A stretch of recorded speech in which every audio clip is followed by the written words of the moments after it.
परिस्थिती जेवढी बिकट, मित्रांनो मराठांनो, परिस्थिती जेवढी बिकट, मराठा तेवढाच तिखट. तुम्हाला माहिती आहे का, मुंबई जाम केली मराठ्यांनी, 100% मुंबई जाम केली मराठ्यांनी. मग आता काय करताय, सगळे हॉटेल्स बंद आहेत, तुम्हाला खायला मिळणार नाही, तुम्हाला बिस्लरी मिळणार नाही. या ठिकाणी पाटील सुद्धा म्हणले ज्यांना घरी वापस जा. पण मित्रांनो, आपल्याला जर हा लढा जिंकायचा असेल, पुढचे 3 दिवस कुणीच मुंबई सोडायची नाहीये. हे माहोल हे आपल्याला असंच ठेवायचं आहे.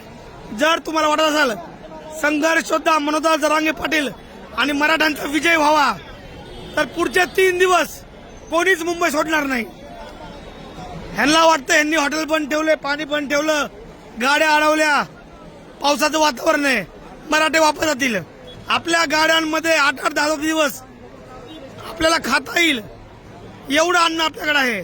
त्यामुळे 3 दिवस हा संघर्ष, हा त्याग प्रत्येकाला करायचा आहे. ज्याला वाटतंय आपली जात जिंकाव, संघर्ष सुद्धा मनोज जरांगे पाटील जिंकाव, त्या सगळ्यांनी हा त्याग करायचा आहे.